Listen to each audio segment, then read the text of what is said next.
voltamos de volta ao nosso podcast. E hoje, obviamente, eu não tô aqui sozinha. Eu tô com a minha, com a nossa, com a sua, pastora Duda Ribeiro. É isso, voltamos de volta! Voltamos de volta! Tá animada? Eu tô animadinha. Eu também tô animada. Essa aqui é a minha cara animada. Mas a do Júnior é melhor. Júnior animado. Júnior triste. Né? Júnior boladão. Júnior satisfeito. É Sempre. isso. Tá sempre animado. Mas é isso, não se esqueça de seguir as nossas redes sociais. É sempre @PIB Queimados. E hoje a gente vai para um tema que foi um dos temas do meu último gabinete com a Duda. E é um tema muito recorrente. E eu tenho certeza que você também aí de casa já passou por isso. Eu acho que é algo que a gente passa de forma... Como se fala? Quando é uma Frequente, talvez corriqueira. Exatamente. Medo. Quais são os seus medos? E aí, Duda, o que a gente faz quando a gente está com medo? Quando a gente precisa liderar algo, desenvolver um projeto, ou criar um projeto, ou mostrar para alguém que a gente está ali impulsionando, encorajando, mas assim, a gente está com a perna bamba. Como é que faz? Conta pra gente. Qual é a frase que eu mais falo pra você? Tá com medo? Vai com medo mesmo. É isso, tá com medo, vai com medo mesmo.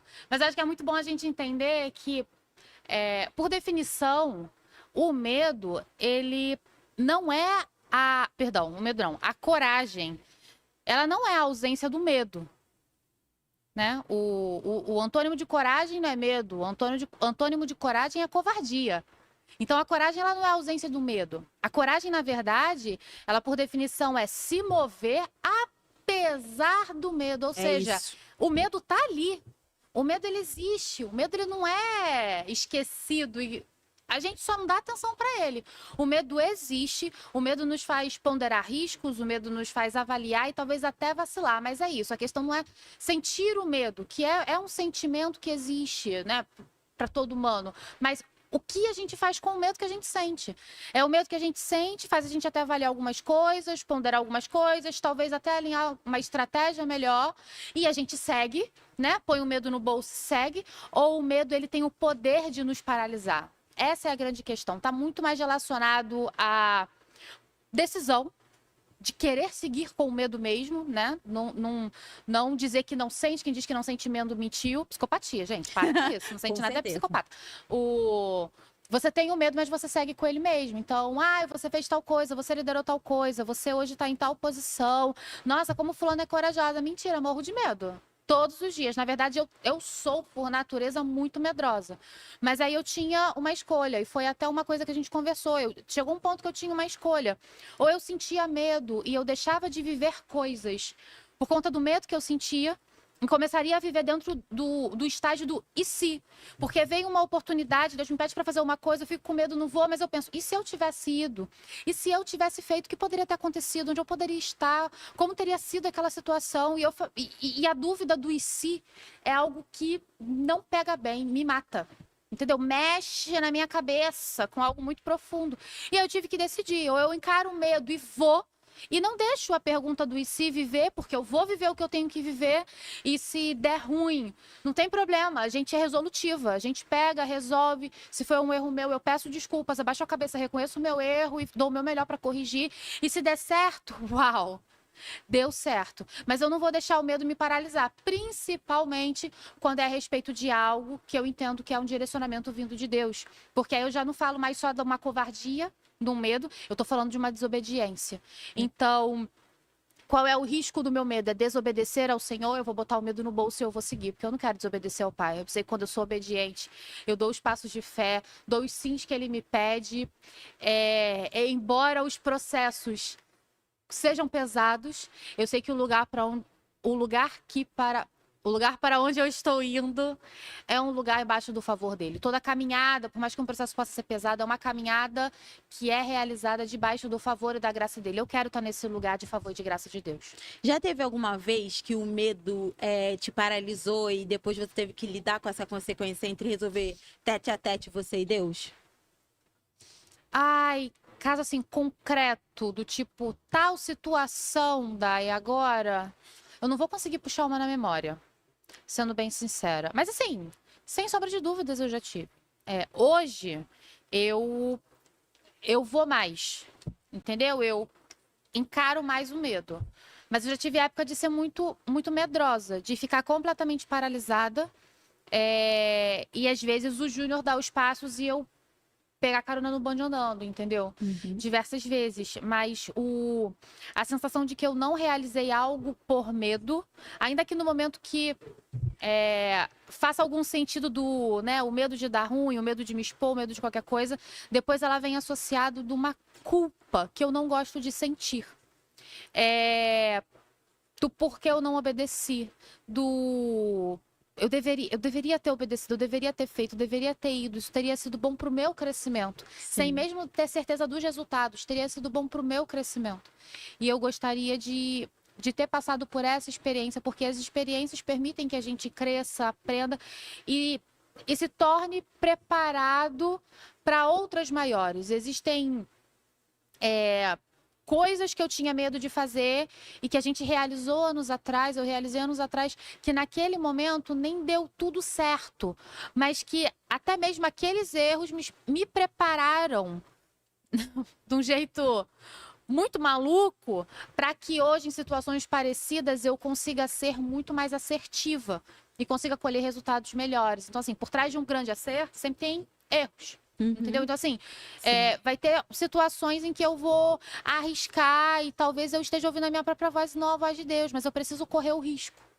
Entendeu? Ainda que eu erre, eu preciso correr o risco, porque é entre o erro e o acerto que eu vou conseguir. Entendendo para onde Deus está direcionando. Exatamente, e aprender a ouvir a voz dele. Dentre esses meus vai e não vai. E você acha que a grande causa do medo está associado o medo de ferir a nossa falsa reputação? A gente, às vezes, Deus direciona para alguma coisa, a gente fala, não, isso é muito louco. Ou, por exemplo, tem muitas coisas aqui na igreja que a gente sabe que você e o Júnior deram starts, óbvio, com a aval do pastor Josadak e da pastora Silze, mas que vocês encabeçaram. E talvez o medo possa vir também. Uau, eu já tenho uma reputação. Será que eu quero meio que mexer nessa reputação por algo que o senhor está me falando? Esse podcast é um exemplo disso. É algo que a gente decidiu começar, né? Mas alguns malucos embarcaram com a gente. Tem malucos ali atrás que embarcaram com a gente nessa. E é um risco de imagem, vamos dizer assim. Ainda mais porque eu não estou fazendo algo que vai pegar só a minha comunidade. Eu estou botando dentro de uma plataforma que isso pode projetar de alguma forma. É uma forma de me expor. Quando eu vou para a rede social, é uma forma de me expor. Quando eu prego sobre temas indigestos, que eu sei que geralmente eu toco em feridas, é uma forma de me expor. E o jeito que a gente caminha hoje, alguns passos que a gente dá hoje, que todo mundo olha e acha que a gente tem muita certeza do que está fazendo, mas na verdade a gente está assim... Deus, mostra o próximo passo, entendeu? Que eu não sei mais para onde eu vou. Na verdade, isso vem como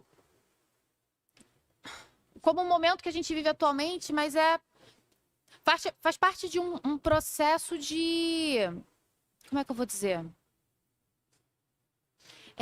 Ouvir e correr muitos riscos e entender, há alguns anos atrás, que o tipo de risco que o Senhor estava chamando a gente para correr, o estilo de vida que o Senhor estava chamando a gente para viver e uma reputação eram incompatíveis.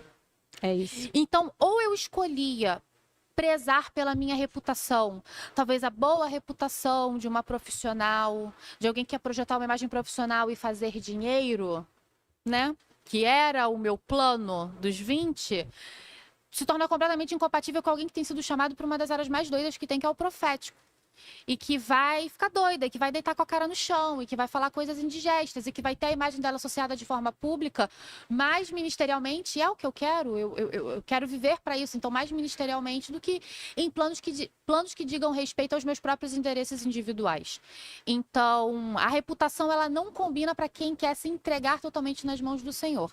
Se você se propõe, se dispõe a viver exatamente daquilo que o Senhor quer realizar na tua vida, você tem que rasgar a performance e rasgar a reputação de fato, porque fazer a vontade de Deus, fazer as escolhas necessárias para um líder que vive segundo a vontade de Deus, necessariamente representa ir na contramão do que todo mundo faria. Então você vai Sim. fazer escolhas que os outros não fariam. Sim. E quando eles desaprovam as suas escolhas, na sua reputação.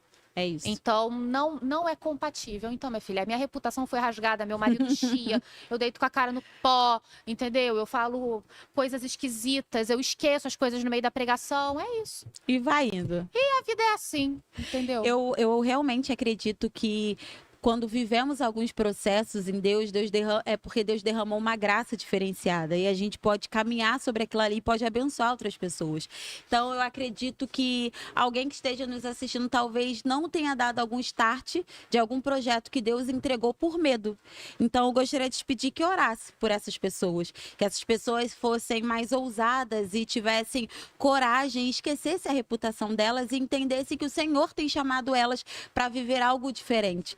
E que muitas das vezes a gente vai viver coisas loucas, não porque simplesmente a gente quer, mas porque a gente se colocou à disposição e o Senhor entregou coisas boas nas nossas mãos e coisas loucas. Então, eu gostaria de te pedir que orasse por essas pessoas. Perfeito, vou pedir para você fechar o seu olho aí onde você tá agora ouvindo, assistindo a gente. Eu quero que você foque, que você direcione o seu pensamento para aquele ponto de medo, aquele ponto de dúvida, aquele passo que o Senhor te pediu e você ainda não deu. Eu quero que você pense nisso agora. Colocou no meio do seu pensamento? Pai, eu declaro a sua ousadia e a sua coragem sobre essa pessoa. Eu declaro a sua bondade e o seu discernimento sobre ela. Eu declaro agora, Pai, o teu amor preenchendo a vida dela, Pai. Aquele perfeito amor que faz a gente esquecer do medo, que não permite que o medo nos paralise, Pai. O teu amor envolto da certeza de qual é o teu projeto, de qual é a tua direção para a vida dessa pessoa. Eu declaro a tua coragem e o teu fogo, fogo do Espírito Santo, trazendo ousadia e intrepidez, trazendo visão, para que nenhum passo se desvie do caminho que o Senhor projetou, para que nenhum plano saia daquilo que o Senhor desenhou, Pai. E para que essa pessoa não venha a ser paralisada por medo e não deixe de receber, não perca nenhuma gota daquilo que o Senhor deseja liberar sobre a vida dela, Pai. Sim. Que os passos de obediência, os sims que ela precisa entregar, ela possa ter coragem para entregar a partir deste momento. Que um enchimento de coragem venha sobre ela agora, realizando os planos que o Senhor já sonhou para que fossem concretizados na terra através da vida dela, em nome de Jesus. Amém. Amém, é isso. Não se esqueça de seguir todas as nossas redes sociais, @PibQueimate. Posso fazer um jabá pro meu pastor? Ai, Porque vai, ele faz sempre o jabá fala, do seu né? pastor. Segue o Instagram do meu pastor, @pastor Josadak, um pastor garotão, jovem, amigo da galera, entendeu? Segue ele lá no Instagram dele que ele vai ficar super feliz. E é isso, não se esqueça também de seguir o meu Instagram, @DianaBalbino e @DudaVentura. É isso. Beijo! Tchau, tchau.